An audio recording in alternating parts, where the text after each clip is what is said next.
तो पुण्यात्माओं, अब हम आगे बढ़ते हैं और आज का हमारा जो विषय है कि सतलोक आश्रम मैनेजमेंट हरियाणा ने जो एक वीडियो संगत में वायरल किया हुआ है कि गुरुद्रोहियों की झूठ का पर्दाफाश, तो इन्होंने तो अपनी उआबाई, अपनी गंद इसमें डाल दी, संगत के सामने पेश कर दी।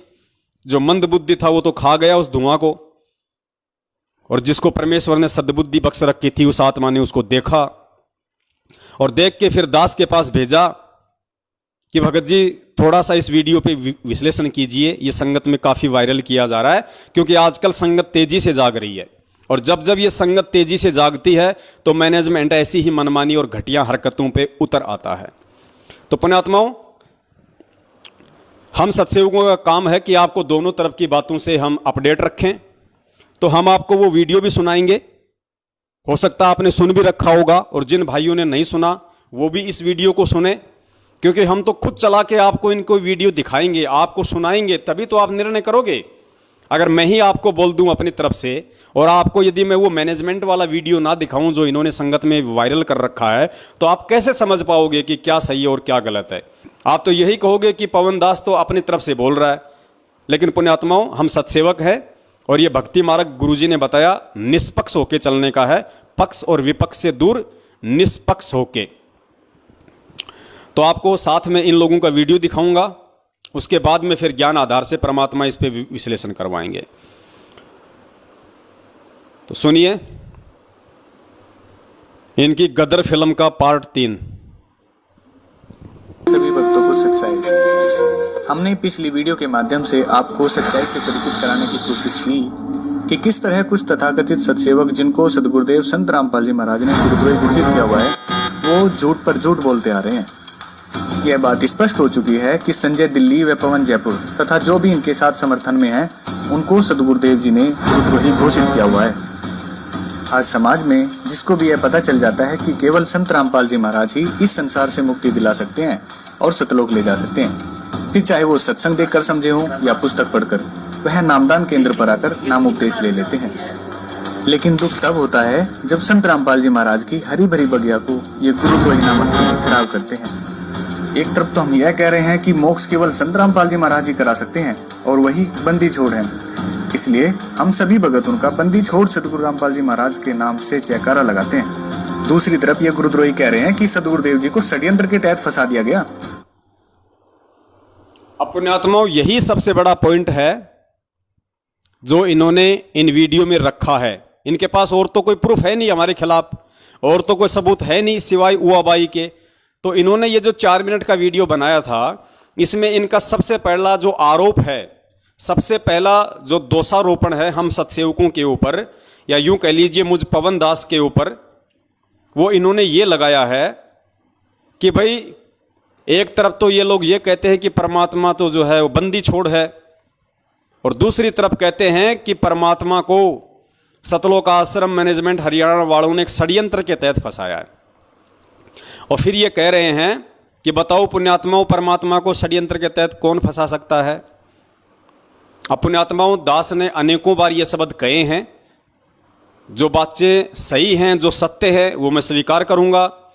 बिल्कुल मैं पिछले 7 साल से यही कहता आ रहा हूं कि परमपिता परमेश्वर सतगुरु रामपाल जी महाराज जी को बरवाला कांड के तहत काल एजेंट सतलोक आश्रम मैनेजमेंट हरियाणा अर्थात राष्ट्रीय समाज सेवा समिति ने, जिनमें उनका भाई, बेटा, बंधु, जवाई, रिश्तेदार और कुछ मूर्ख टाइप के लोग थे, जिन्होंने अपनी मनमानी घटिया हरकतों के चलते और महेंद्र जैसे शीर्ष लोगों ने प्रशासन के साथ मिलके एक सोची समझी साजिश के तहत एक चाल के तहत गुरुजी के खिलाफ षड्यंत्र रचा और गुरुजी को फंसाया।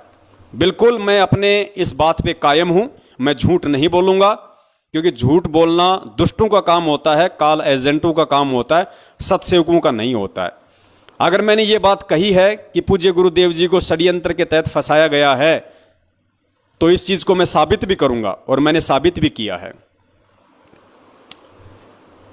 और पुण्यात्माओं, दास ने फिर अपने वीडियो में यह भी जिक्र किया है कि भाई वो परमात्मा है, सारी सृष्टि का रचनहार है, जिसके आधे बाल पे पूरी सृष्टि नहीं है। वो परमात्मा सतगुरु रामपाल जी महाराज जी हैं, जिनको बरवाला कांड के तहत फंसाया गया है।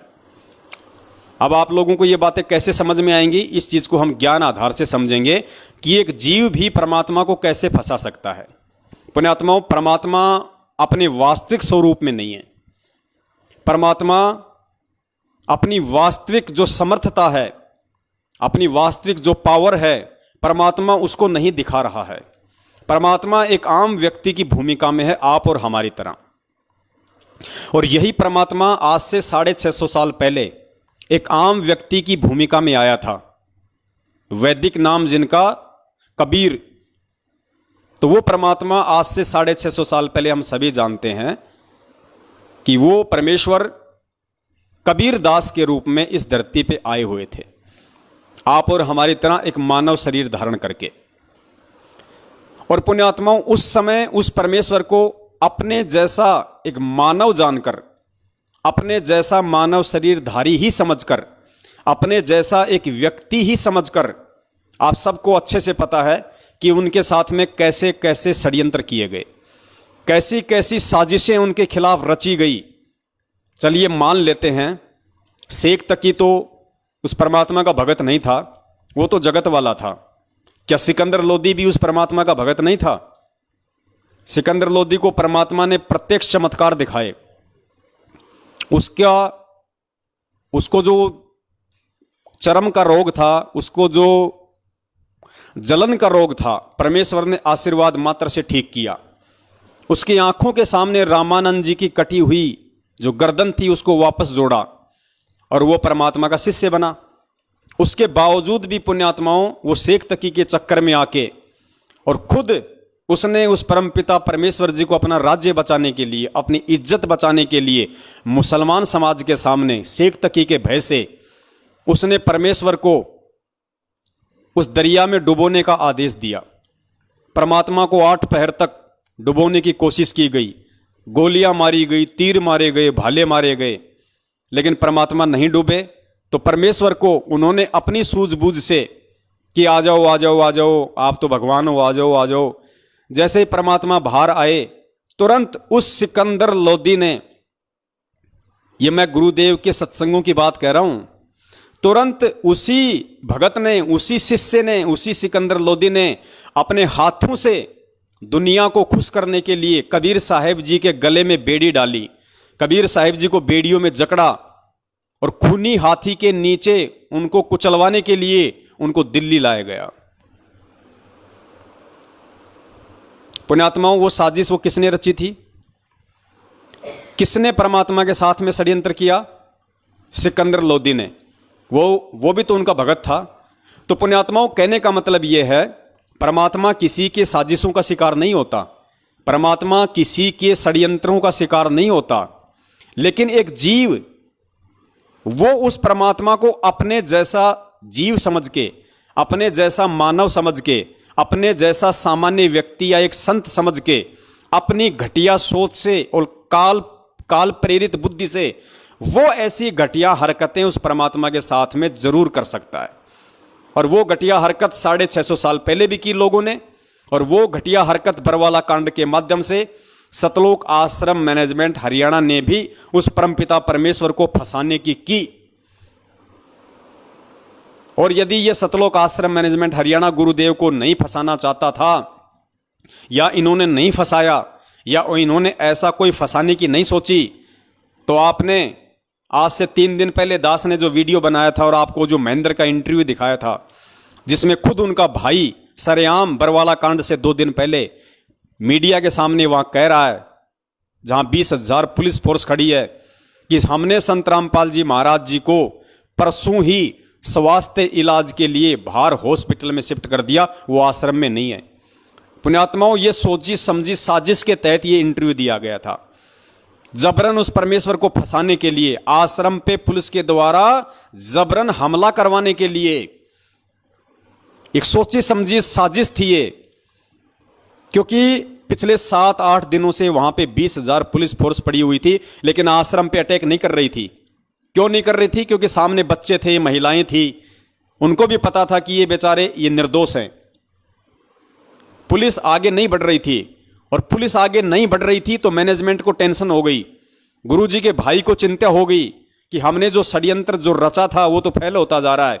तो पुलिस को उकसाने के लिए और जानबूझ के पुलिस आश्रम पे हमला करे, इसके लिए उसने पुलिस वालों के सामने और मीडिया को इंटरव्यू दिया कि संत रामपाल जी महाराज जी आश्रम में नहीं है, हमने परसों ही उनको बाहर हॉस्पिटल में शिफ्ट कर दिया स्वास्थ्य इलाज के लिए, ताकि पुलिस प्रशासन सख्ते में आ जाए और पुलिस प्रशासन ये सोचने पे मजबूर हो जाए कि जब हम पिछले 10-12 दिनों से यहां पे डेरा डाले बैठे हैं, धारा 144 लगा रखी है, चिड़ी का बच्चा ना आ सकता ना जा सकता, और संत रामपाल जी का भाई जो आश्रम का सबसे बड़ा व्यक्ति है, उनके बाद एक जिम्मेदार व्यक्ति जब इस तरह का बयान दे रहा है तो जरूर दाल में काला है। लगता है संत रामपाल जी महाराज जी को इन्होंने किसी भी तरीके से आश्रम से फरार कर दिया। उसके बाद पुण्यात्माओं, पुलिस प्रशासन ने आश्रम पे हमला किया इस महेंद्र का इंटरव्यू सुनने के बाद। तो पुण्यात्माओं, ये साजिश नहीं थी तो और क्या थी? ये षड्यंत्र नहीं था तो और क्या था? ये पुलिस वालों को आश्रम पे अटैक करने के लिए, अगर उकसाने के लिए षड्यंत्र नहीं था तो और क्या था? तो इन्होंने की ना अपनी साजिश, लेकिन ये अपनी साजिश में फेल नहीं हुए, क्योंकि परमेश्वर किसी की साजिश का शिकार नहीं होता, परमात्मा किसी के षड्यंत्र का शिकार नहीं होता। तो दास ने इस तरीके से ज्ञान आधार से वो पूरा वीडियो बनाया हुआ है। लेकिन ये गद्दार, ये काला एजेंट संगत को सच्चाई तो सौपन में भी नहीं बताते, ये तो उल्टा संगत को भ्रमित करने की कुचेष्टा करते हैं। इसलिए आधी अधूरी बात ये लोग संगत के सामने पेश करते हैं। और आज क्या उस परमात्मा को बदनाम करने की साजिशें नहीं हो रही? अरे जिस परमात्मा ने 27 साल हो गई हमें साधुतापूर्ण जीवन जीना सिखाया, हमें राजनीति से, बीजेपी कांग्रेस से कोसों दूर रखा, और उसी परमात्मा का नाम लेके, उसी परमात्मा के आदेश की आड़ में संगत को गुमराह किया जा रहा है।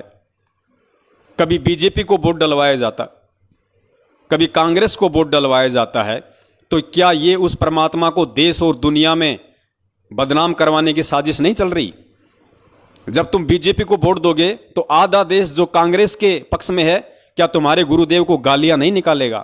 क्या तुम्हारे गुरुदेव को दोगला नहीं कहेगा कि भैया रामपाल तो थोड़ा बहुत ठीक था, लेकिन अब देखो पूरा जीवन तो इसने कुछ किया नहीं, और जेल जाते ही अपने छूटने के लिए और इसने बीजेपी का समर्थन कर दिया। भाई ये तो बड़ा दोगला आदमी है, बड़ा घटिया आदमी है, ये तो राम रहीम से भी गया गुजरा निकला।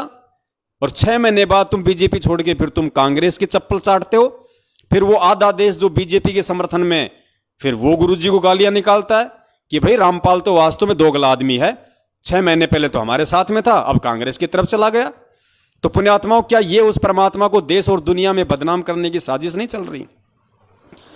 तो दास ने कौन सा ये गलत कह दिया कि परमपिता परमेश्वर जी के साथ में साजिशें रच रहा है सतलोक आश्रम मैनेजमेंट हरियाणा, और एक सोची समझी साजिश के तहत उनको बरवाला कांड के तहत उनको जेल करवाई गई। और दास तो यहां तक कहेगा कि परमपिता परमेश्वर जी को अपने जैसा एक आम व्यक्ति समझ के इस महेंद्र भगोड़े ने उनको आश्रम में ही जान से मारने की भी पूरी कोशिश की थी।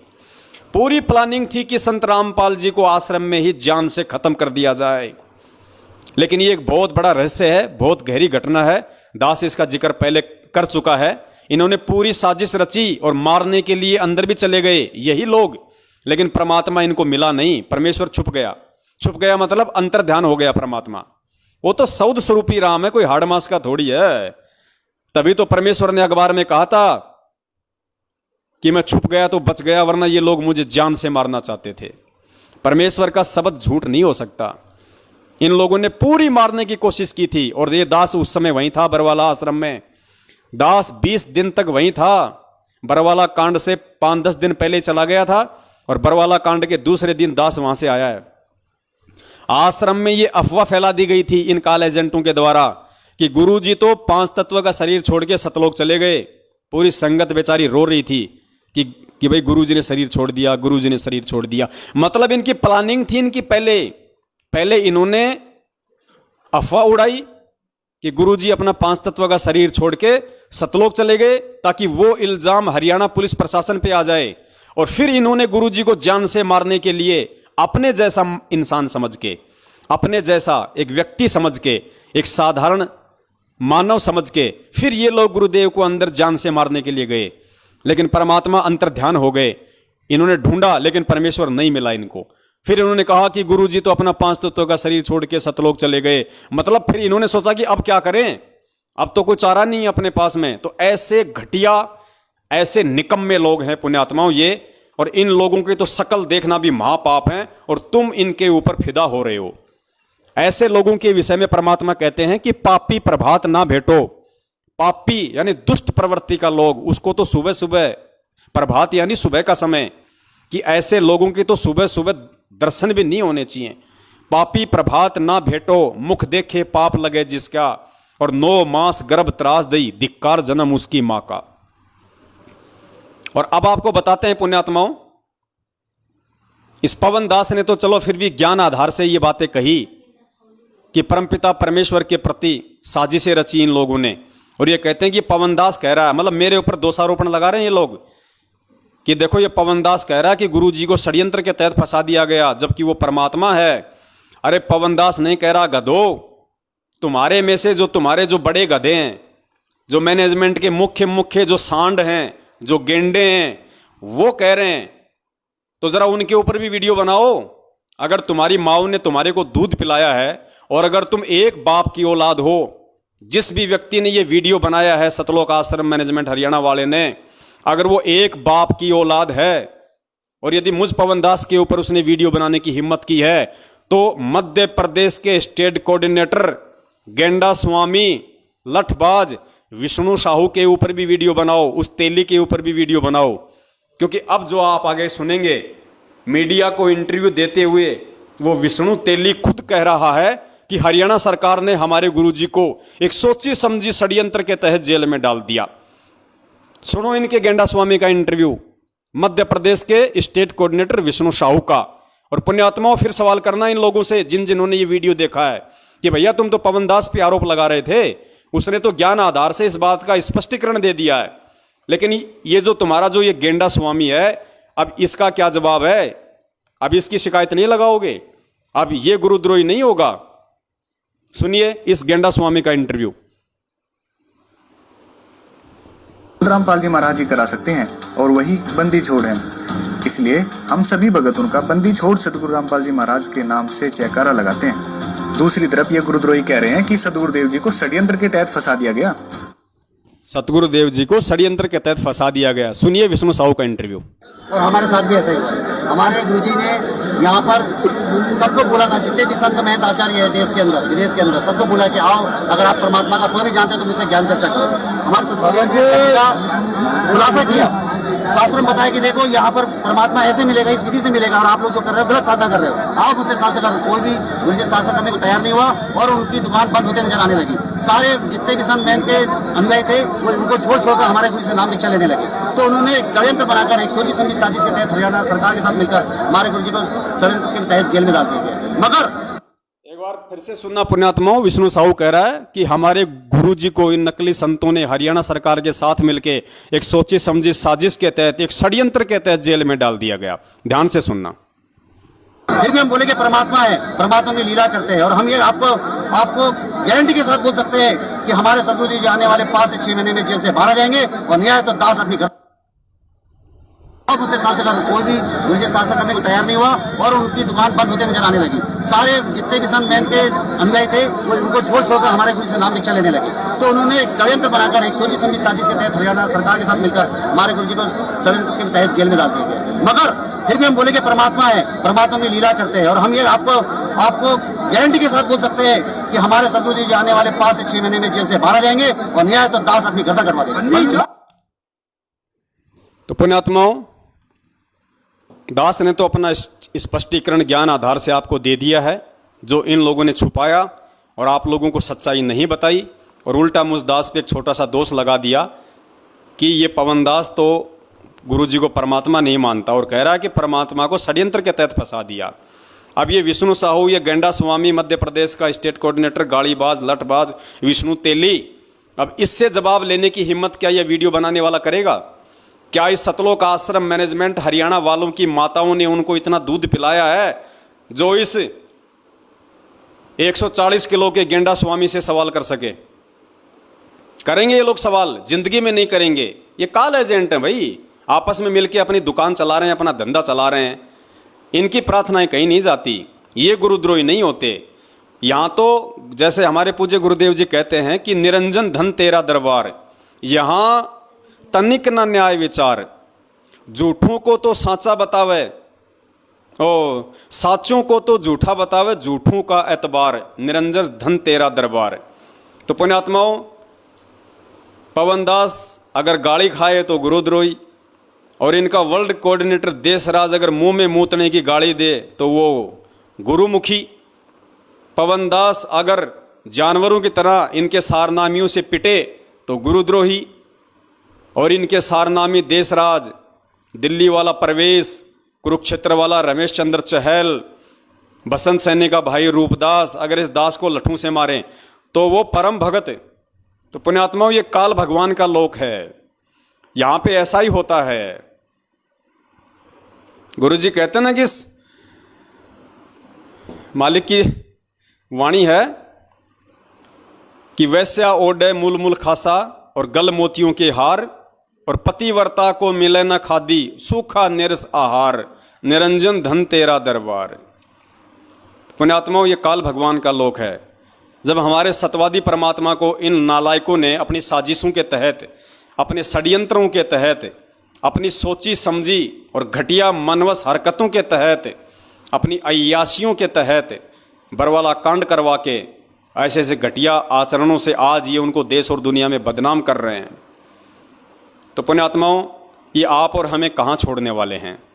इन्होंने उस परम संत को तो देशद्रोही घोषित करवा दिया, और इस दो कौड़ी के जीव पवन दास को गुरुद्रोही घोषित करवा दिया, ताकि संगत में आराम से अपना धार्मिक धंधा कर सके, कोई बोलने वाला ही ना बचे।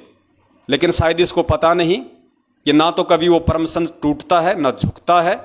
वो जिस मकसद को लेके इस पृथ्वी पे प्रकट होता है उसको पूरा करके जाता है। कोई माई का बाप इसी किस ब्रह्मांड में उसको रोकने वाला नहीं है। और जिस अपने बच्चे के सिर पे वो परम संत हाथ रख दे, फिर उस बच्चे को कोई माई का लोल संगत में रोकने वाला नहीं है। आगे चलिए पुण्यात्माओं, इनकी इसी वीडियो में अगली दूसरी उआबाई। कबीर सागर दास सत ग्रंथ साहिब में दिए गए प्रमाण के आधार पर जो हमें काल के लोक से, इस काल के बंधन से छुड़वाने के लिए आए हो, जो वास्तव में बंदी छोड़ हो, उनको कौन बांध सकता है।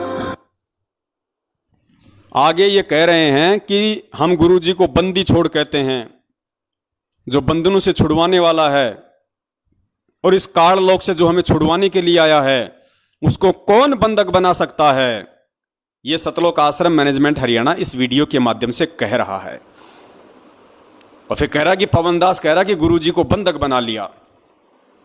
अरे पवन दास ने तो ज्ञान आधार से स्पष्ट कर दिया, लेकिन अभी एक और जो तुम्हारा बाप है गेंडा स्वामी के बाद, एक और तुम्हारा बाप वकील एस के गर्ग नरवाना, जो बरवाला कांड में तुम लोगों ने गुरुजी का वकील कर रखा था, चंडीगढ़ हाईकोर्ट का वकील, एपी सिंह से पहले वही वकील था, मेन मुख्य वकील एस के गर्ग नरवाना, वो तुम्हारा बाप, वो खुद कह रहा है। और आज नहीं, 2014 बरवाला कांड के दूसरे दिन उसने मीडिया के सामने, पूरी दुनिया के सामने उसने इंटरव्यू दिया।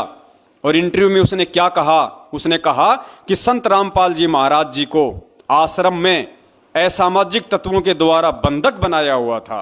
वो तो हिसार जेल की तारीख पे आना चाहते थे, वो तो कोर्ट में आना चाहते थे, लेकिन कुछ असामाजिक लोगों ने उनको बंधक बना रखा था, वो तो बंधे हुए थे। उस तुम्हारे बाप से जाके सवाल करना कि नालायक इंसान, तूने कब आश्रम में आके देखा कि हमारे गुरुजी को किसी ने बंधक बना रखा था? अगर तुम्हें लगता है कि गुरुजी को कोई बंधक नहीं बना सकता, तो अपने उस बाप से सवाल करो, फिर उससे पूछने की हिम्मत करो। सुनो उसका इंटरव्यू।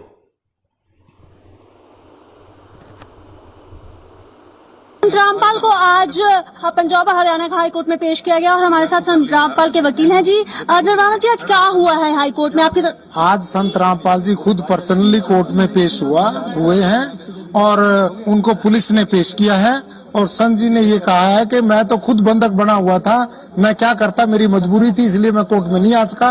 मैं बीमार जरूर हूँ, परंतु बीमार के होते हुए भी मैं कोर्ट में आता। किसने बंधक बनाया था उनको? कुछ लोग थे वहां पर, हजारों लोग थे, वो कहने लगे तुमने नहीं जाना, इनको रोका हुआ था। अब पुलिस ने जब इनको छुड़ाया तो ये डायरेक्ट एम्बुलेंस में पुलिस इनको कोर्ट में ले आई। और कितनी देर से बंधक थे वो? ये तो अब जब से ये झगड़ा चल रहा है ना, तब से बंद की थे, 15-16 दिन से शायद। और जो अब बताओ, ये तुम्हारा बाप पूरी दुनिया के सामने सरेआम चिल्ला रहा है कि संत रामपाल जी महाराज जी को कुछ लोगों ने आश्रम में बंधक बना रखा था। अगर वो बंधक ना होते तो वो तो इशार की तारीख पे आने को तैयार थे। बताइए साहब। और ये भी कह रहा है कि फिर जाके उनको पुलिस ने छुड़वाया। जिस पुलिस पे तुम आरोप लगा रहे हो, जिस पुलिस के ऊपर तुम्हारा ये गेंडा स्वामी, ये विष्णु साहू मध्य प्रदेश वाला अभी 2 मिनट पहले कह रहा था कि संतों के साथ मिलके हरियाणा सरकार ने हमारे गुरुजी को षड्यंत्र के तहत फंसाया है। अरे उसी सरकार ने, ये तुम्हारा वकील कह रहा है, खुद तुम्हारा वकील कह रहा है कि उसी प्रशासन ने संत रामपाल जी महाराज जी को जाके छुड़वाया। तो गधो, तुम कौन से प्रशासन पे तुम इल्जाम लगा रहे हो? और सवाल करने तो अपने बाप से करो ना, इससे वकील से करो। अब अगर तुम्हारी हिम्मत है तो इससे करो कि भैया तेरे को किसने बताया उनको बंधक बना रखा था? वो तो बंदी छोड़ है, वो तो परमात्मा है, उनको कौन बंधक बना लेगा? और जब वो मीडिया वाली पूछ रही है कि उसको बंधक बनाने वाले लोग कौन थे, तो ये तुम्हारा बाप, ये तुम्हारे टुकड़ों पे पलने वाला, तुमने जो पैसों की जो बोरियां दी है ना इनको अपने बचाव के लिए और गुरुजी को फंसाने के लिए। अब ये कह रहा है, लो अब इससे जवाब। ये कह रहा है कि कुछ लोग थे वहां पे। अरे कौन लोग थे वकील साहब वहां पे? आपकी आंखें फूटी पड़ी हैं क्या? कौन लोग थे वहां पे जो बंधक बना रखा था? कौन थे? आश्रम में कौन घुस जाएगा? आश्रम में तो ऑलरेडी ये गुंडा पार्टी थी, राष्ट्रीय समाज सेवा समिति। इतने बड़े गुंडे ऑलरेडी आश्रम में थे। इन गुंडों के रहते रहते, और बताओ बाहर से कौन आदमी, किसकी हिम्मत होगी जो जाके संत रामपाल जी को बंधक बना लेगा? इन गुंडों के रहते सहते। लेकिन ये वकील साहब नाम लेने से डर रहे हैं। क्यों? क्योंकि वकील साहब की चारों जेब इन्होंने पहले ही नोटों से भर दी। अरे वकील किसने किया? सतलोक आश्रम मैनेजमेंट हरियाणा ने। तो वकील भाई साहब किसकी भाषा बोलेगा? वकील किसका बचाव करेगा? अगर ये वकील अगर सही होता, अगर ये वकील ही सही होते, ये मैनेजमेंट ही अगर सही होता तो बरवाला कांड नहीं होता। और अगर ये वकील सही होते तो ये नालायक इतनी बड़ी झूठ नहीं बोलते। ये सीधा सीधा बोलते कि साहब संत रामपाल जी महाराज जी का कोई दोष नहीं है, उन्होंने किसी प्रकार से कोई ना कोई भीड़ जमा की है, ना किसी को कमांडो बनाया है। आश्रम में राष्ट्रीय समाज सेवा समिति नाम का एक संगठन था जिन्होंने मनमानी हरकतें करके संत जी को इशार की तारीखों पर जाने से रोका, उनको बंधक बनाया। और जिसके बावजूद ये पुलिस का और भक्तों का झगड़ा हुआ जिसमें 5 भक्तों की मौत हुई, जिसका जिम्मेदार संत रामपाल जी महाराज नहीं बल्कि राष्ट्रीय समाज सेवा समिति नाम का गैर जिम्मेदार संगठन है। यह है असली दोषी। इन दोषियों को पकड़ा जाए, इन भगोड़ों को पकड़ा जाए जिनमें उनका भाई मुख्य है। अगर यह बात वो वकील अगर कोर्ट में बोलता तो कब से परमात्मा बाहर होते, आज कब से परमेश्वर बाहर होते। लेकिन ये क्यों बोलेगा भाई? वकील का काम तो पैसे खाने का होता है ना, ये तो इसका धंधा है। अरे डॉक्टर कभी चाहेगा कि दुनिया स्वस्थ हो जाए और वकील कभी चाहेगा कि दुनिया के मुकदमे जो है सुलझ जाएं। वकील तो खाता ही पैसा इन मुकदमों के पीछे, तारीखों पे तारीखें दिलवा के, तारीखों पे तारीखें दिलवा के, उल्टे सीधे बयानबाजी करके मुकदमों को लंबा खींच के, यही तो कर रहे हैं पिछले 7 साल से ये वकील। ये वकील ही अगर ढंग के होते, वकील ही अगर इस सच्चे होते तो केस का कब का फैसला हो जाता। तो पुण्यात्माओं, ये बहुत बड़ी साजिश, ये बहुत बड़ा षड्यंत्र इन काल एजेंटों के द्वारा बरवाला कांड से पहले ही सोच समझ के पूरा तैयार कर लिया गया था। तो भाई अब इन वकीलों से करो सवाल कि बंदी छोड़ को बंधक किसने बना रखा था। ये पूरी दुनिया के सामने कह रहा है, इससे करो सवाल।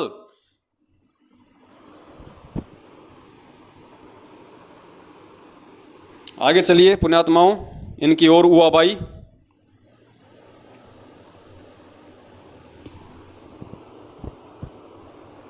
वास्तव में ये काल के दूत हैं। यह बात हमें सदगुरुदेव जी ऑडियो के माध्यम से बता चुके हैं और इनको गुरुद्रोही घोषित कर चुके हैं। लेकिन ये गुरुद्रोही यह बात स्वीकार करने को तैयार ही नहीं है कि यह आवाज संत रामपाल जी महाराज की ही है। इसके लिए गुरुजी की आवाज की लेबोरेटरी में audio authentication and speaker identity report कराई तथा गुरुजी की हैंडराइटिंग की भी जांच कराई, जिसमें यही बात सामने आई कि आवाज भी संत रामपाल जी महाराज की है, वह पत्र की राइटिंग भी संत रामपाल जी महाराज की ही है, लेकिन इन्होंने इस सच को स्वीकार करने से ही इनकार कर दिया। अपने आत्माओं ये कह रहे हैं कि जो हिसार जेल की जो ऑडियो बता के ये लोग संगत में डालते हैं, तो ये कह रहे हैं कि ये गुरुद्रोही अर्थात ये सत्सेवक अर्थात ये पवनदास कहता है कि ये ऑडियो गुरुजी की नहीं है, ये आवाज़ गुरुजी की नहीं है। तो देखो भक्तों, हमने बेंगलोर की लेबोरेटरी में जांच करवाई है और लेबोरेटरी ने साबित कर दिया कि ये आवाज़ संत रामपाल जी महाराज जी की है। पुण्यात्माओं, यहाँ पे 2 पॉइंट हैं, क्योंकि ज्ञान आधार की भक्ति है, आपने तत्व ज्ञान आधार से सोचना पड़ेगा, निर्णय लेना पड़ेगा। परम पिता परमेश्वर जी की आवाज़ को दुनिया की कौन सी लेबोरेटरी है जो चेक कर देगी? जो परमेश्वर सौद स्वरूपी है, उसकी आवाज़ को दुनिया की कौन सी लेबोरेटरी चेक कर देगी? वो लेबोरेटरी जो आज तक ये साबित नहीं कर पाई कि इंसान की उत्पत्ति कैसे हुई है। अरे वो लेबोरेटरियां, अमेरिका तक की वो लेबोरेटरियां जो ये कह रही हैं कि इंसान की उत्पत्ति बंदर से हुई है, यानी इंसान पहले बंदर था, इंसान के पूर्वज पहले बंदर थे, धीरे धीरे धीरे धीरे विकसित हुए, फिर वो बंदर से इंसान बना, ये लेबोरेटरियां। और जबकि परमपिता परमेश्वर जी ने क्या बताया कि बंदर एक अलग योनि है, मानव एक अलग योनि है। तो ये उन लेबोरेटरियों की हमें रिपोर्ट दिखाते हैं जो इंसान और बंदर को नहीं समझ पाई, वो परमपिता परमेश्वर जी की आवाज को समझ जाएगी। तो ये तो है इनकी ज्ञानहीनता। और दूसरी बात पुण्यात्माओं, अगर पवनदास अगर ये बात कह रहा है कि ये आवाज संत रामपाल जी महाराज जी की नहीं है, और तुम अगर सच्चे होते और तुम्हें यदि खुद को विश्वास होता कि ये आवाज गुरु जी की ही है, तो तुम्हारे को लेबोरेटरी में जांच कराने की क्या आवश्यकता है नालायको? अरे पवनदास अगर ये कह रहा है कि ये आवाज संत रामपाल जी की नहीं है और तुम उसको लेबोरेटरी में जांच करा रहे हो, इसका मतलब विश्वास तो तुम्हें खुद को नहीं है। पवनदास तो कल को ये कह देगा कि संत रामपाल जी महाराज जी तो आदमी नहीं है, वो तो औरत है, तो क्या तुम उनकी जांच करवाओगे? तुम उनकी जांच करवाओगे क्या संगत को दिखाने के लिए कि देखो पवनदास तो कह रहा है कि गुरुजी आदमी नहीं है, गुरुजी औरत है, और ये देखो लेबोरेटरी की जांच गुरुजी आदमी है। तो पुण्यात्माओं, ये इनकी नालायकी है, ये इनकी घटिया सोच है संगत को मूर्ख बनाने के लिए। अब इससे ज्यादा मैं इस पे कोई कमेंट्स नहीं करूंगा। आगे चलिए इन महामूर्खों की और हुआ भाई। वास्तव में तो ये सच स्वीकार करना ही नहीं चाहते, ये सिर्फ संगत को गुमराह करना चाहते हैं, क्योंकि इनका उद्देश्य कुछ और है। इस बात की और भी पुष्टि करने के लिए कि ऑडियो संत रामपाल जी महाराज की ही है, गुड्डू दास की धर्मपत्नी सलोनी दासी ने, जो कि जिला अब ध्यान देना, आगे ये साबित करेंगे कि ऑडियो गुरुजी की ही है। उसके लिए ये कहते हैं कि हमने आरटीआई लगवाई जेल में, और आरटीआई लगाने वाला कौन? इनका एक चमचा, उत्तर प्रदेश के उन्नाव जिले का कोऑर्डिनेटर गुड्डू दास। और गुड्डू दास की धर्मपत्नी ने, ये वीडियो में पता नहीं आपको साफ दिखाई देगा या नहीं देगा, गुड्डू दास की धर्मपत्नी ने आरटीआई लगाई ऑडियो के लिए, और ऑडियो का जवाब, उसका आरटीआई का जवाब क्या आया? पुण्यात्माओं, आपने छोटी छोटी चीजों को समझना पड़ेगा। अब दास आपको दिखाएगा, पहले आप ये सुनना पूरा। गुड्डू दास की धर्मपत्नी सलोनी दासी ने, जो कि जिला उन्नाव उत्तर प्रदेश की रहने वाली है, सलोनी दासी ने right to information act 2005 under the section 6(1) के तहत जानकारी प्राप्त की, जिसमें जानकारी कुछ इस तरह से मांगी गई और जवाब जिसमें जानकारी कुछ इस तरह से मांगी गई। अर्थात ये जो सलोनी दासी है, गुड्डू दास की पत्नी, इसने आरटीआई से जो सवाल किए थे, वो सवाल क्या थे? सवालों पे गौर करना आप। जो जानकारी मांगी गई वो कुछ इस प्रकार थी। किस प्रकार थी? ध्यान से सुनना। जानकारी कुछ इस तरह से मांगी गई और जवाब इस तरह से आए। पहला सवाल था कि क्या संत रामपाल जी महाराज को जेल नियमानुसार घर वालों से फोन पर बात करने की अनुमति है?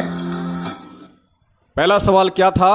क्या संत रामपाल जी महाराज को जेल से घर वालों से बातचीत करने की अनुमति है? ये नहीं लगाई, ये नहीं पूछा कि क्या संत रामपाल जी महाराज हिसार जेल से अपने घर वालों से बात करते हैं या नहीं, ये नहीं पूछा। क्या पूछा? क्या संत रामपाल जी महाराज जी को जेल से अपने घर वालों से बात करने की अनुमति है? तो अनुमति है या नहीं है, उसका जवाब आगे से आया कि अनुमति है। ध्यान से सुनना इनका सवाल पुण्यात्माओं, कैसे मूर्ख बनाते हैं ये लोग आपको। अगर ऑडियो हिसार जेल से आ रही है या गुरुजी की है तो इनको ये पूछना चाहिए था, क्या संत रामपाल जी महाराज जी हिसार जेल से अपने घर वालों से बात करते हैं? सवाल तो ये करना चाहिए था, लेकिन सवाल क्या किया इन्होंने, क्या संत रामपाल जी को हिसार जेल से अपने घर वालों से बातचीत करने की अनुमति है? तो उन्होंने बोल दिया हाँ साहब अनुमति है। कि क्या संत रामपाल जी महाराज को जेल नियमानुसार घर वालों से फोन पर बात करने की अनुमति है? जवाब आया हाँ। दूसरा सवाल था, अगर है तो कितने मिनट की अनुमति है? दूसरा सवाल क्या है, अगर अनुमति है तो कितने मिनट की है? मतलब जानकारी ली जा रही है, ये नहीं पूछा जा रहा कि कितनी मिनट बात करते हैं, ये नहीं पूछा कि कितनी मिनट बात करते हैं, ये पूछा कि कितनी मिनट बात करने की इजाजत है। तो वो तो कहेंगे भैया 5 मिनट की है इजाजत। सुनो, जवाब आया हाँ। दूसरा सवाल था, अगर है तो कितने मिनट की अनुमति है? जवाब आया 5 मिनट। तीसरा और आखिरी सवाल था कि महीने में कितने दिन बात करने की अनुमति है? तीसरा सवाल क्या किया कि महीने में उनको बात करने की कितने दिन की अनुमति है। ये नहीं पूछा कि वो महीने में कितने दिन बात करते हैं। अगर ये पूछ लेते तो असली जवाब आ जाता।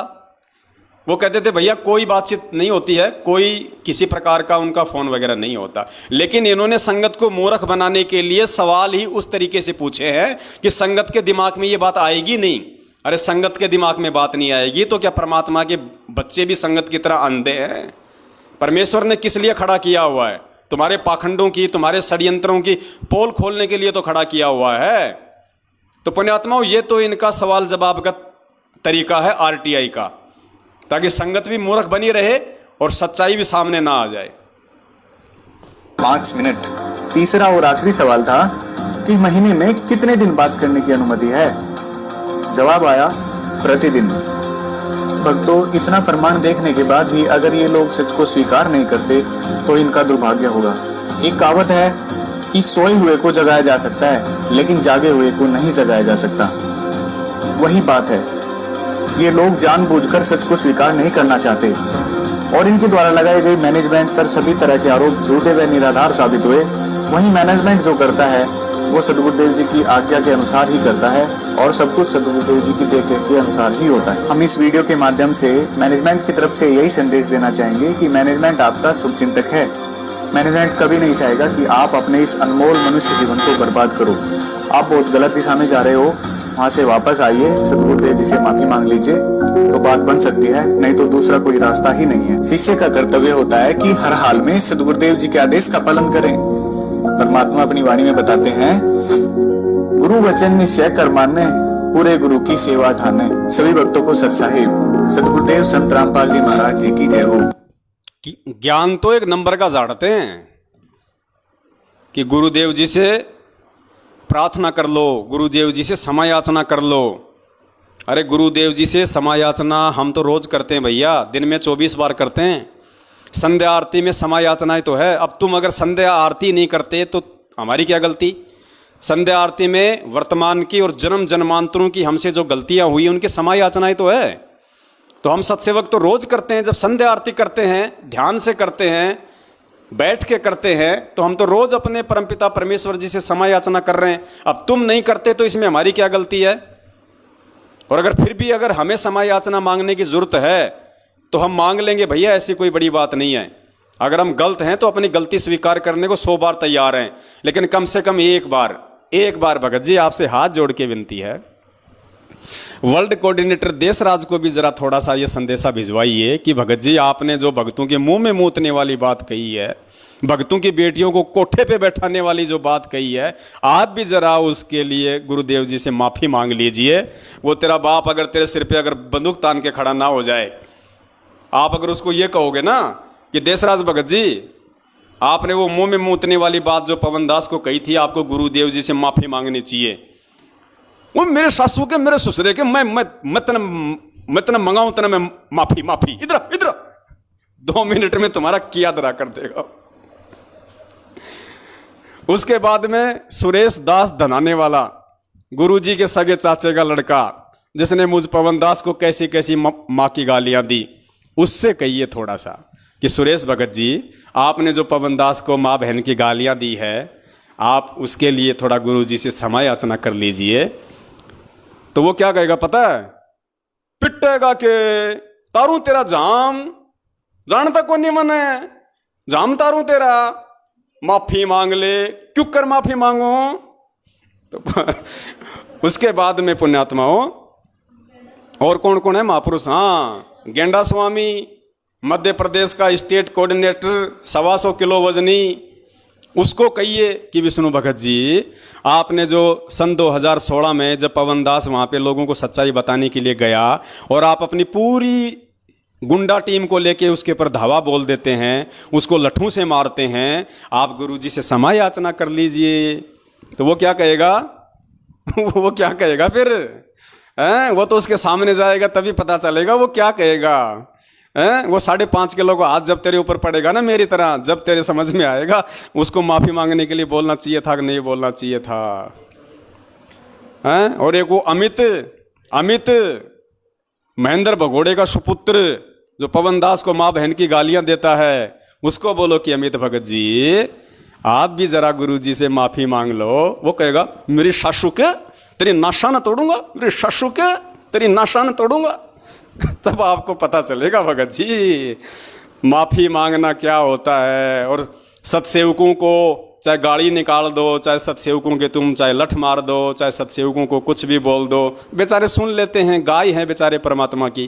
क्या करें भाई, हमें परमेश्वर ने बांध रखा है अपने ज्ञान रूपी जंजीरों में। लेकिन ये तो खुले सांड हैं, इनको बोल के देखना कभी। और भी बहुत सारे लोग हैं, कितनों के नाम गिनाएं। तो पुण्यात्माओं, और एक वो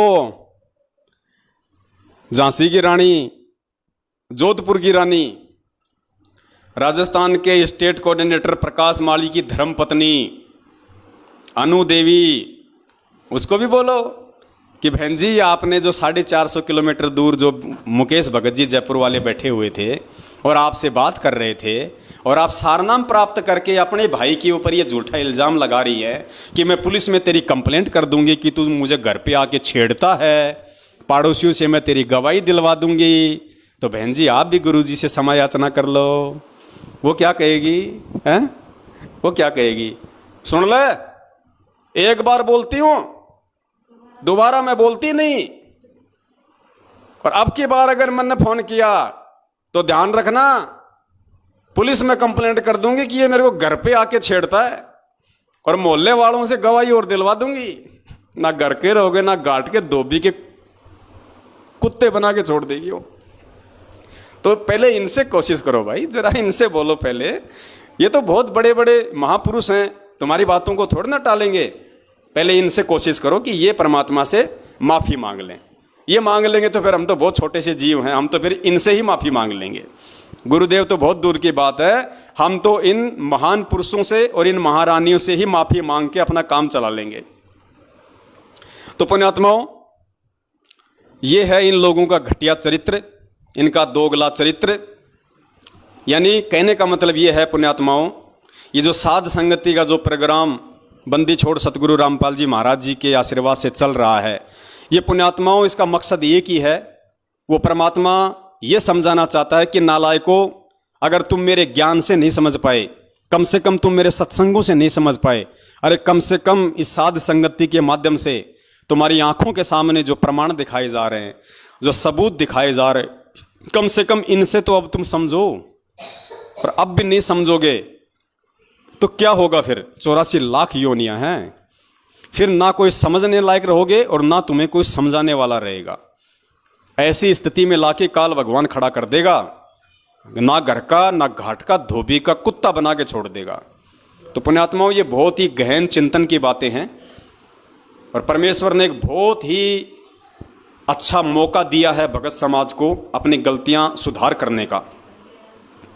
अगर कोई गलतियां भी कर चुका है तो भी अब आज उसके पास में समय है, जब तक परमात्मा धरती पे है तब तक उसके पास में समय है कि वो परमेश्वर से क्षमा याचना मांग ले, परमेश्वर से माफ़ी मांग ले और अपनी जो क्रिया हैं उनको सुधार ले, अपने चरित्र में, अपने आचरण में, अपने व्यवहार में वो तब्दीली लेके आए और एक सभ्य भगत होकर उस परमपिता परमेश्वर को दिखाए, ताकि वो परमात्मा खुश हो, वो प्रसन्न हो और तुम्हें जाते जाते भक्ति का आशीर्वाद दे के चला जाए। तो पुण्यात्माओं, आज आपने और देखा अच्छे से कि जिस परमेश्वर के अतिरिक्त अन्य किसी को भोग नहीं लगाया जाता है, उस परमेश्वर को जब उसके बच्चे भोग लगा रहे हैं तो उस परमेश्वर को अपने शरीर का बाप समझने वाले लोग भी नाराज हैं। वो भी नहीं चाहते कि कोई हमारे बाप का भोग लगाए। ऐसे घटिया मानसिकता पुण्यात्माओं, मैं तो ये कहता हूँ जानवर की भी नहीं हो सकती, जबकि वो तो मानव देह में है। और पुण्यात्माओं, ये इतने घटिया थे, ये आज ही नहीं है, ये लोग पहले भी इतने ही घटिया थे, ये लोग पहले भी इतने ही गिरे हुए चरित्र के थे, इन लोगों के पहले भी ऐसे ही मलिन विचार थे।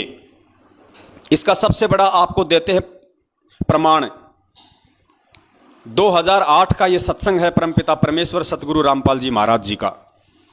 इस 2008 के सत्संग में गुरुदेव जी ने स्पष्ट कहा है, सार्वजनिक तौर पे, किसी दो व्यक्तियों के बीच में नहीं कहा, पूरी संगत को परमात्मा ने आदेशित किया, पूरी संगत को परमेश्वर ने हकीकत बताई कि उनके जो बेटा बेटी हैं उनका कैसा व्यवहार है, उनके कैसा उनका चाल चलन है। खुद गुरुजी कह रहे हैं, और गुरुजी उनको 1995 में ही त्याग चुके हैं। गुरुजी उस कलयुगी परिवार को 1995 में ही त्याग चुके हैं और 2013 में गुरुजी ने अपने डॉक्यूमेंट्स में, अपने राशन कार्ड में भी सभी परिवार वालों को बाहर निकाल फेंका। 2013 का गुरुजी का जो नया राशन कार्ड था, दास ने व्हाट्सएप पे सभी को डाला हुआ है, जिसमें मात्र एक सतगुरुदेव जी का ही नाम है, बाकी गुरुजी ने सबकी एंट्री हटवा दी। यानी गुरुजी ने अपने से तो छोड़िए, अपने डॉक्यूमेंट से भी उन नालायकों को पहले से ही दूर कर रखा है, उनकी मनवश और घटिया हरकतों को देखते हुए। उसके बावजूद भी गुरुजी ने सत्संग में भी ये बात बोलनी पड़ी, ताकि संगत आगे चल के उनके षड्यंत्रों में ना फंसे, संगत आगे चल के उनको गुरुजी का बेटा बेटी, भाई बंधु, रिश्तेदार या जवाई समझ के उनके झांसे में ना आए और केवल ज्ञान को ही आधार बनाए। इसलिए गुरुजी ने बरवाला कांड से 6 साल पहले 2008 में ही सत्संग में स्पष्ट बोल दिया अपने बेटे बेटियों के विषय में। गुरुजी ने क्या कहा कि इस दास के 4 बेटा बेटी थी। पुण्यात्माओं, होने को तो वो आज भी हैं, होने को तो चारों के चारों आज भी इसी पृथ्वी पे हैं, जिंदा हैं। लेकिन गुरुजी ने 2008 में क्या कहा, परमेश्वर के शब्दों पे ध्यान देना। गुरुदेव ने ये नहीं कहा कि इस दास के शरीर के 4 बेटा बेटी हैं, ये नहीं कहा। गुरुजी ने कहा इस दास के 4 बेटा बेटी थे। पुण्यात्माओं, ये थे शब्द ध्यान रखो। परमेश्वर ने कहा कि थे, यानी अब नहीं है, यानी मैं उनका परित्याग कर चुका हूं, मैं उनको छोड़ चुका हूं। वो उस लायक नहीं है कि मैं उनको कहूं कि हैं। सुनिए परमपिता परमेश्वर जी के मुख कमल से। इस दास के 4 संतान, 2 लड़के 2 लड़की थी। इस दास के 4 संतान, 2 लड़के 2 लड़कियां थी। लास्ट में ध्यान रखना, परमेश्वर बोल रहे थी। इस दास के 4 संतान, 2 लड़के 2 लड़की थी। यदि ये दास उन्हीं में उलझ रह जाता, अब मुझे पता हुआ मेरी कितनी की खातिरदारी करूं, खूब पता है मुझे वो क्या नेचर है उनका, कैसा उनका स्वभाव। गुरुजी स्पष्ट कह रहे हैं कि मुझे अच्छे से पता था कि क्या उनका नेचर है और कैसी वो मेरी खातिरदारी करते, अर्थात आगे चल के वो मेरे साथ में कैसा व्यवहार करते। और पुण्यात्माओं, वो व्यवहार इन लोगों ने बरवाला कांड में दिखा दिया, अपना घटिया व्यवहार अपने बाप के साथ। और वो व्यवहार पिछले 7 साल से आज ये संगत को दिखा रहे हैं कि हम कितना अपने गुरुदेव की, अपने बाप की इज्जत करना जानते हैं। ध्यान से सुनो, परमेश्वर कह रहे हैं इतनी बड़ी बात पुण्यात्माओं कौन बोल सकता है। अगर गुरुदेव बोल रहे हैं तो बहुत बड़ा रहस्य है इसमें। अपने बच्चों के लिए कोई नहीं बोल सकता ऐसे सार्वजनिक, लेकिन परमेश्वर ने सार्वजनिक बोलना पड़ा क्योंकि मालिक अंतर्यामी थे।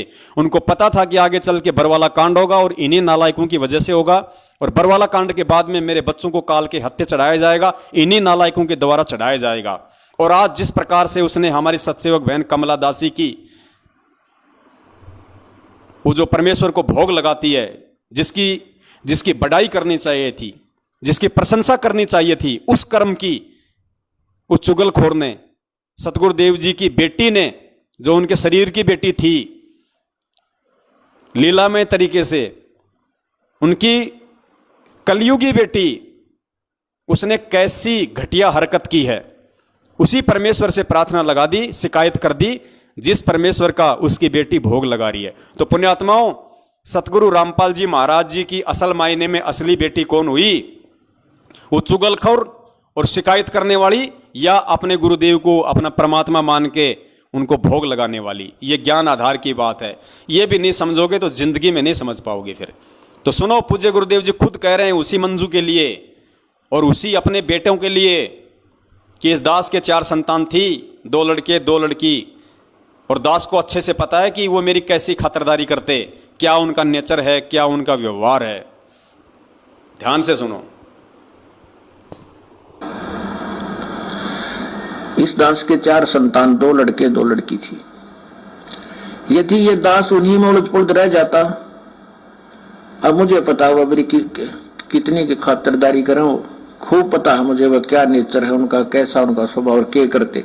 एक बाप कह रहा है अपनी बेटी के बारे में कि मुझे पता है मेरी बेटी का क्या नेचर है, क्योंकि परमात्मा यहां 4 का जिक्र कर रहे हैं कि 4 संतान थी, तो 2 लड़के हैं, 2 लड़कियां, तो 2 लड़कियों में एक लड़की आ गई मंजू। तो गुरुजी अपनी बेटी के बारे में कह रहे हैं कि मुझे उसके भी नेचर का पता है। तो पुण्यात्माओं, ये काल की एजेंटनी नहीं तो और क्या है? और कैसे समझाएगा परमात्मा? क्या सीना फाड़ के दिखाएगा अब तुम्हें कि ये मेरी बेटी नहीं, ये काल भगवान की भेजी हुई एजेंट है? जैसे धर्मदास जी के परिवार में काल ने मृत्यु अंध नाम का दूत भेज दिया था उसके पुत्र नारायण दास के रूप में, ऐसे ही ये जो मंजू है ये काल की एजेंटनी है, एजेंटनी। 4 संतान परमात्मा की काल के एजेंट हैं, उनका भाई, उनके रिश्तेदार। पुण्यात्मा, परमात्मा इससे ज्यादा और क्या बताएगा? यदि ये दास उन्हीं में उलझ पुलझ रह जाता, अब मुझे पता हुआ मेरी कितनी की खातिरदारी करें, खूब पता है मुझे वह क्या नेचर है उनका, कैसा उनका स्वभाव और क्या करते। अब परमात्मा के चरणों में आया हूं, मेरे लाखों चेले बेटा बेटी हो गए। अब एक को कहता हूं जल जाना, 10 खड़े हो जाते हैं। पुण्यात्मा, विचार करना, गुरुजी जिन्हें हम उनके संतान कहते हैं, उनके लिए तो परमात्मा क्या कह रहे हैं कि इस दास के 4 बेटा बेटी थे, और संगत के लिए क्या कह रहे हैं परमात्मा कि अब इस दास के लाखों बेटा बेटी हैं। यानी आप और हमें, हम जो नाद वाले हैं, हम जो वचन के उनके पुत्र और पुत्रियां हैं, उनको परमेश्वर कह रहे हैं कि वो मेरे बेटा बेटी हैं। और जो मंजू, अंजू, नरेंद्र, बीरेंद्र, क्या क्या नाम है उनका नालायकों का, मनोज और बीरेंद्र, उनके लिए परमात्मा कहते हैं कि वो थे, अब नहीं है, अब उनको काल ने हर लिया, अब वो काल के बेटा बेटी हैं, मेरे नहीं हैं। मेरी कितनी की खातिरदारी करें, खूब पता है मुझे वह क्या नेचर है उनका, कैसा उनका स्वभाव और क्या करते। अब परमात्मा के चरणों में आया हूं, मेरे लाखों चेले बेटा बेटी हो गए। अब एक को कहता हूं जल जाना, 10 खड़े हो जाते हैं। ये क्या कारण है? क्योंकि मैंने परमात्मा की भक्ति का रटना लाई, और उस भक्ति की शक्ति से इन बच्चों में इतनी श्रद्धा बन गई, जब हाथों पर रखूं अपने गुरुदेव को। अब गुरुजी कह रहे हैं कि एक को कहता हूं कि भाई एक गिलास पानी का लाना, तो गुरुजी कह रहे हैं कि 10 जने लेके खड़े हो जाते हैं।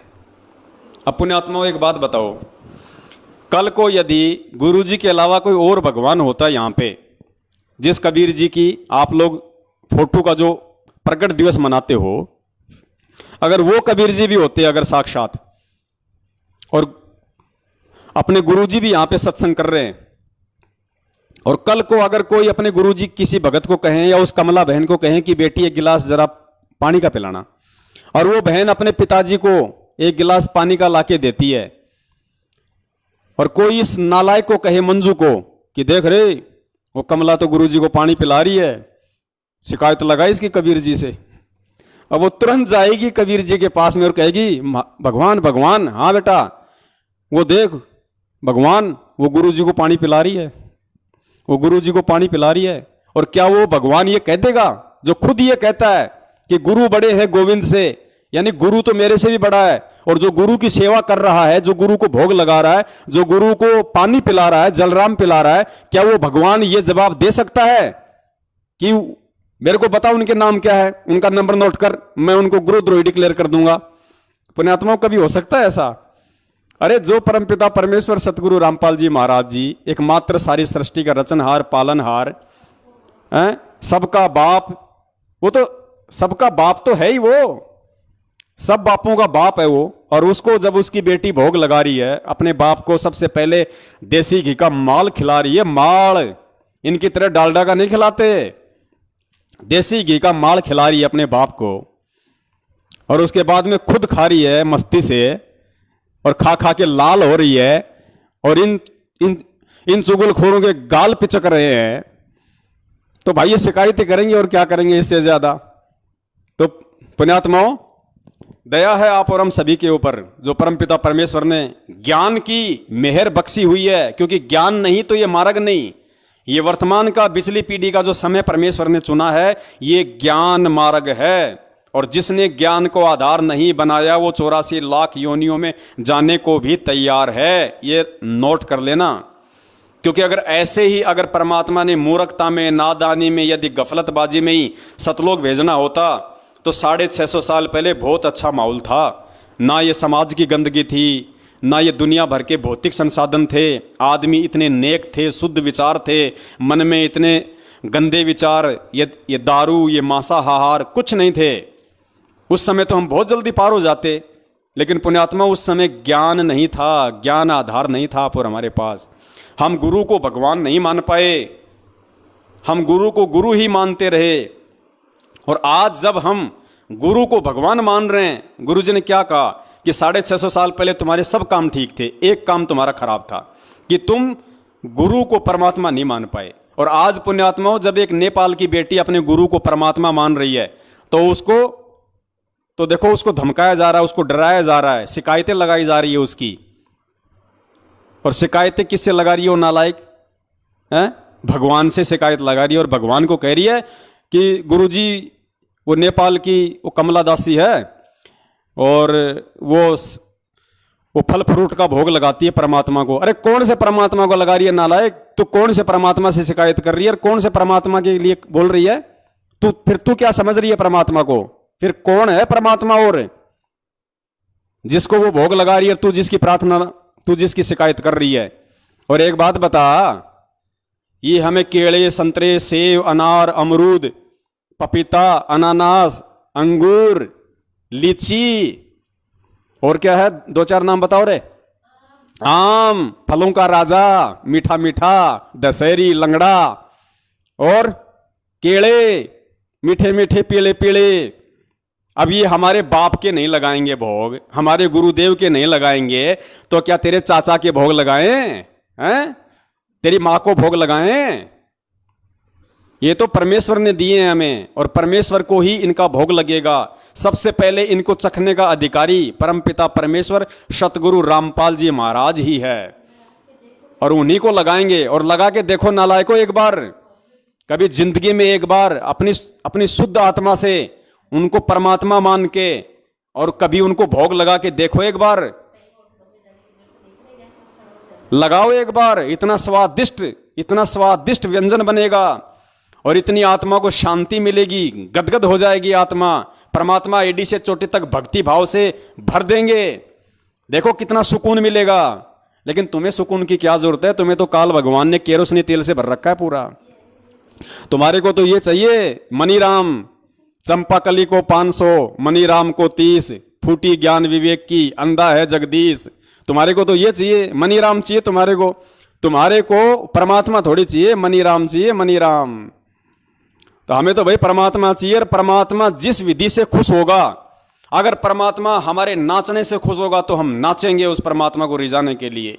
अगर परमात्मा भोग लगाने से प्रसन्न होगा तो परमेश्वर को एक से एक बढ़ के व्यंजनों का भोग लगाएंगे, एक से एक बढ़िया से बढ़िया स्वादिष्ट और महंगे से महंगे फलों का भोग लगाएंगे। जिस विधि से परमात्मा प्रसन्न होगा, उस विधि से आज हम परमात्मा को प्रसन्न करने में कोई कसर नहीं छोड़ेंगे। तो पुण्यात्माओं, जिसको जैसा समय मिले, चाहे सप्ताह में या महीने में एक बार, जरूर अपने बंदी छोड़ को भोग लगाओ सतगुरु रामपाल जी महाराज जी को देसी घी के हलवे का। और अगर तुम्हारी आर्थिक स्थिति अच्छी है तो 2-4 प्रकार के 1-1, 2-2 सेव, संतरे, केले, अंगूर, ये ला के उनको साफ करके अच्छे से और हलवा प्रसाद बना के और आया है बंजारा केशव आया है, वो आरती गाते हुए उन फलों को परमात्मा के वहाँ ले जाओ दरबार पे, हलवाराम को और उसको, और फिर परमेश्वर की 42 मिनट की भोग की आरती आपको यूट्यूब पे मिल जाएगी। आराम से गाओ पुण्यात्माओं, कितना आनंद आएगा, एक अलग ही अनुभूति होगी। परमात्मा सदैव अपने साथ में रहेंगे। अरे धर्मदास जी को क्या कहा था परमात्मा ने? परमात्मा ने अपने मिलने की विधि क्या बताई? परमात्मा ने कहा कि जहां धार्मिक भंडारे होते हैं वहां मैं अवश्य आता हूं। और धार्मिक भंडारे में क्या होगा? भगवान को तो भोग लगेगा। तो पुण्यात्माओं, भगवान को भोग लगाओ। मजबूरन गुरु जी को आना पड़ेगा तुम्हारे पास में, मजबूरन। भगत के वश में है भगवान, भगत के वश में है भगवान। जब तुम भोग ही नहीं लगाओगे तो परमात्मा कहां से आएगा? तो परमेश्वर को 42 मिनट की आरती के साथ में और देसी घी का हलवा बना के परमेश्वर को भोग लगाओ, परमेश्वर को पुकारो आत्मा से। मजबूरन उस भगवान को तुम्हारे घर पे आना पड़ेगा, किसी भी रूप में, चाहे सूक्ष्म रूप में आओ, चाहे प्रत्यक्ष में आओ, किसी भी रूप में आओ, वो परमात्मा, क्योंकि उसका विधान है जहां धार्मिक भंडारे होते हैं वहां भगवान को आना पड़ता है। तो गुरुदेव को अपने घर पे बुलाने का एक और सर्वश्रेष्ठ ये माध्यम है। इन्होंने तो लगाई शिकायत और उल्टा हमारे लिए इन्होंने एक अच्छा रास्ता खोल दिया। आज से पहले तो हो सकता है 4-5 भगत भाई बहन ही परमात्मा को 42 मिनट की आरती का भोग लगा रहे थे, अब तो 4200 लगाएंगे, 4200। तो पुण्यात्माओं, दया परमात्मा की। परमात्मा तो ऐसे ही दीनदयाल है, नए नए परमेश्वर वो तरीके अपनाते हैं अपने बच्चों के पास आने के लिए। तो पुण्यात्माओं, आज का जो लाइव साध संगति का कार्यक्रम है हम यहीं पे इसको विराम देते हैं। और जो सार शब्द के ऊपर था, तो पुण्यात्माओं सार शब्द के ऊपर 3 वीडियो बन चुके हैं। सबसे पहला पार्ट हमारा 4 घंटे का था, दूसरा पार्ट 3 घंटे का और तीसरा पार्ट 2.5 घंटे का। तो दास को लगता है पुण्यात्माओं 8-9 घंटे बहुत होते हैं किसी भी चीज़ को समझने के लिए। और ये 8-9 घंटे तो परमात्मा ने उन मंदबुद्धि लोगों के लिए व्यतीत करवाए जो सतलोक आश्रम मैनेजमेंट हरियाणा के पीछे लगे हुए हैं, वरना सत्सेवक भाई बहनों को तो समझाने की आवश्यकता थी ही नहीं। तो उन लोगों के लिए काफ़ी है, अगर वो इतने में भी नहीं समझेंगे तो वो और में भी नहीं समझेंगे। तो सार शब्द के ऊपर जो हमारा जो कार्यक्रम था वो परमेश्वर ने वो कंप्लीट करवाया। और ये 3 पार्टी बहुत हैं। आज परमपिता परमेश्वर जी ने, ये सतलोक आश्रम मैनेजमेंट हरियाणा वालों ने जो ये घटिया से घटिया जो ये शिकायत लगाई है, ये इनकी मंद बुद्धि को और इनकी घटिया मानसिकता को दर्शाती है। इनसे गिरा हुआ इंसान कोई धरती पे नहीं हो सकता। और इन्होंने जो वीडियो बनाया था गुरुद्रोहियों का पर्दाफाश, तो वास्तव में असली गुरुद्रोही कौन है और आज उसका असली पर्दाफाश यदि किसी ने किया है तो परमेश्वर के सत्सेवक बच्चों ने किया है। आपको वास्तविकता से रूबरू करवाया है कि असली षड्यंत्रकारी कौन है। तो पुण्यात्माओं, कल अगर परमात्मा दया करेंगे तो हम एक नए टॉपिक के साथ में, क्योंकि एक हमारा जो टॉपिक है वो छूटा हुआ है कि बहुत सारे भगत भाई बहन ऐसे हैं जो अपने परिवार में विरोध के चलते ढंग से भक्ति नहीं कर पा रहे हैं। उनके मन में तरह तरह के विचार उत्पन्न होते हैं कि मैं घर छोड़ के भग जाऊं, बाल बच्चों को छोड़ के कहीं दूर चला जाऊं, कहीं मकान ले लूं, वहां मैं अपनी भक्ति करूं। ये रोज यहाँ पे जग करते हैं, ढंग से आरती नहीं करने देते, तरह तरह के टेंशन देते हैं। तो हो सकता है अगर परमेश्वर की दया हुई तो दास कल दिन में एक मैसेज डाल देगा, अगर रात को 8 बजे हम लाइव आएंगे तो। अन्यथा फिर हम संडे को ही लाइव आएंगे। और हमारा जो एक बहुत ही महत्वपूर्ण जो टॉपिक था नित्य नियम का सरलार्थ, उसका केवल अभी तक हम एक ही पार्ट बना पाए हैं। अगर परमेश्वर दया करेंगे तो अगला जो संडे आएगा उसको हम नित्य नियम यानी भक्ति बोध का जो सरलार्थ है उसके दूसरे पार्ट की तरफ हम आगे बढ़ेंगे। तब तक के लिए दास आप सभी भाई बहनों से विराम चाहता है। और एक और दास आपको न्यूज़ देना चाहता था परमपिता परमेश्वर जी के आशीर्वाद से। दास ने भी अपनी झोपड़ी पे जो किराए की झोपड़ी है उस पे भगत समाज की ज्योतियां जलानी शुरू कर दी है। पिछले 4 दिन से दास के मकान पे भी भगत समाज की जो ज्योति हवन है वो परमात्मा ने शुरू करवा दिया है। ऑलरेडी उससे पहले महीना भर हो गया जयपुर में अपने कजोड़ भगत जी के घर पे ज्योतियां जल रही हैं। और हमारी जो सत्सेवक बहन है निशा, उत्तर प्रदेश के फरुखाबाद से, वहाँ भी परमेश्वर ने 5 ज्योतियों की दया बख्शी हुई है। तो 3 ज्योतियाँ भगत समाज की अलग अलग जगह पे परमेश्वर ने हवन यज्ञ के रूप में शुरू करवा रखी हैं। और पुण्यात्मा विश्वास रखना, एक भी पैसा आप लोगों का, ये हम पहले से बोलते आ रहे हैं, आपको आज भी बोल रहे हैं और आगे भी हमारे यही वचन रहेंगे। चाहे आप लोगों का, चाहे वो 10वें अंश का पैसा हो, चाहे दान का हो, या चाहे आपके ज्योति हवन का हो। पुण्यात्माओं, 100पन में भी कभी मत सोचना कि आपके उस पैसे का, एक पैसे का 100वां हिस्सा भी इधर उधर हो जाएगा। पुण्यात्माओं, अब गलतियां नहीं हो सकती। अब परमेश्वर के विधान के खिलाफ उनके सत्सेवक बच्चे नहीं चलेंगे।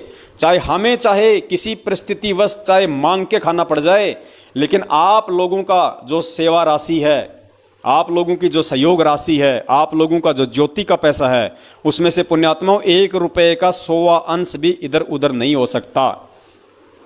देखने वाला परमात्मा है, इससे ज़्यादा हम आपको विश्वास नहीं दिला सकते। और ये आपकी अंतरात्मा स्वीकार करेगी इस चीज़ को कि हम जो कह रहे हैं वो सत्य है या उसमें कुछ मिलावट है।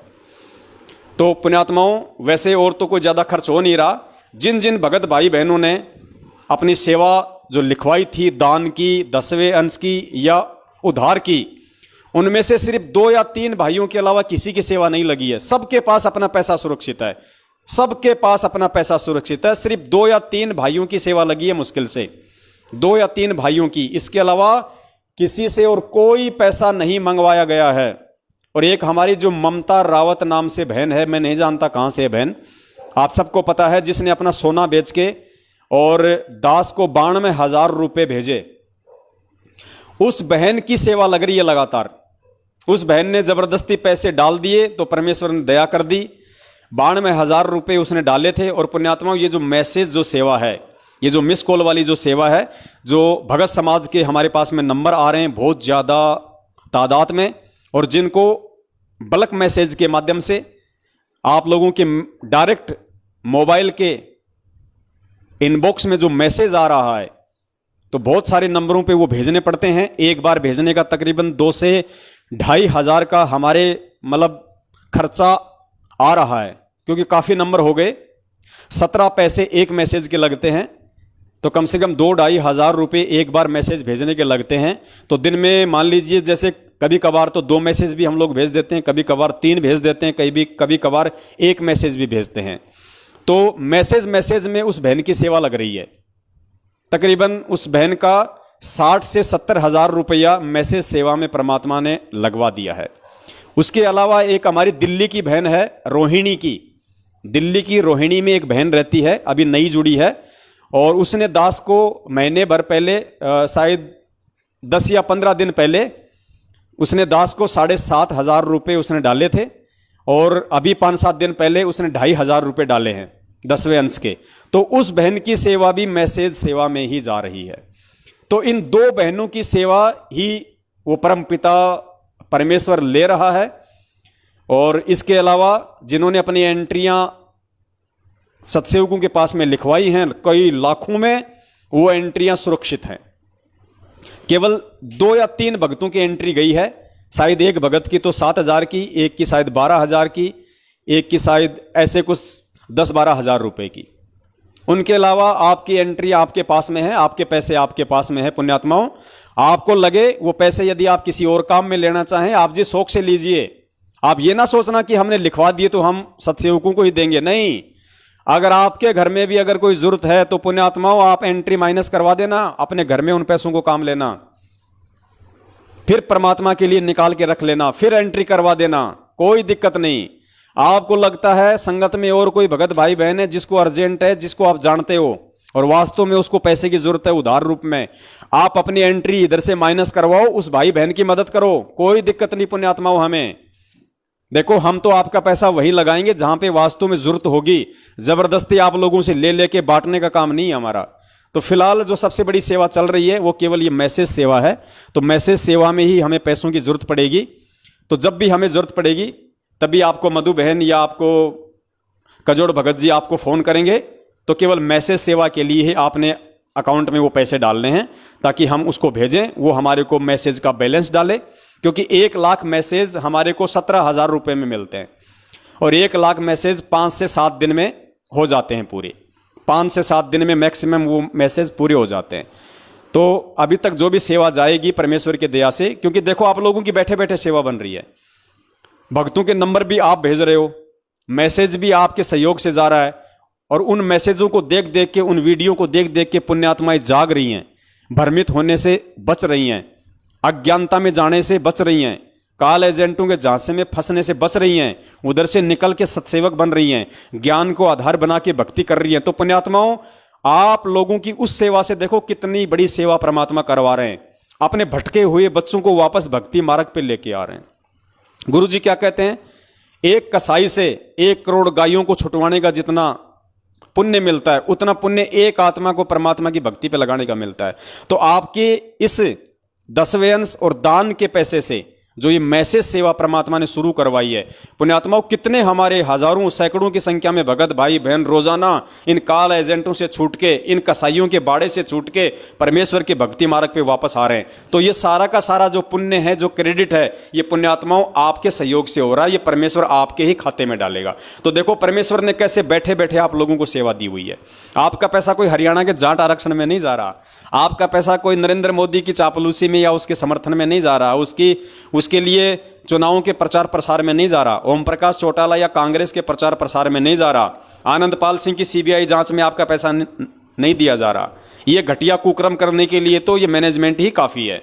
हम तो परमेश्वर के विधान पे चलेंगे और आपकी सेवा का उसी जगह 100% सत्य प्रयोग होगा जहां से आपको परमेश्वर रिटर्न देगा, आपको परमेश्वर दिन दोगुनी रात चौगुनी वृद्धि देगा, क्योंकि आपका दान सुपात्रों के पास जा रहा है, आपका दान अधिकारियों के पास जा रहा है, आपका दान ठोर ठिकाने जा रहा है। आपके दान का कोई भी भगत अपने पर्सनल जीवन में एक पैसा भी यूज नहीं ले रहा और ना ही लेगा। तो पुण्यात्माओं, हम परमेश्वर के सच्चे सेवक हैं, आप और हम सभी परमेश्वर की सच्ची सेवा में लगे हुए हैं। अब हम गफलतबाजियां नहीं कर सकते, और जो गफलतबाजियां हमसे पहले हुई हैं उनके लिए हम बार बार परमात्मा से क्षमा याचना करते हैं और आगे से परमेश्वर से प्रार्थना करते हैं कि परमेश्वर ऐसे ही अपने बच्चों को सद्बुद्धि दिए रखना, ताकि परमेश्वर हम सदा आपके कृपा पात्र बने रहें, आपकी दया आपकी दृष्टि सदा हम नीचों पे बनी रहे। इसी के साथ दास अपने शब्दों को विराम देता है। आप सभी भगत भाई बहनों का धन्यवाद करता है जो आप लाइव साध संगति में जुड़े रहे, अपना कीमती समय दिया। सत साहिब बंदी छोड़ सतगुरु रामपाल जी महाराज की जय हो। सत साहिब।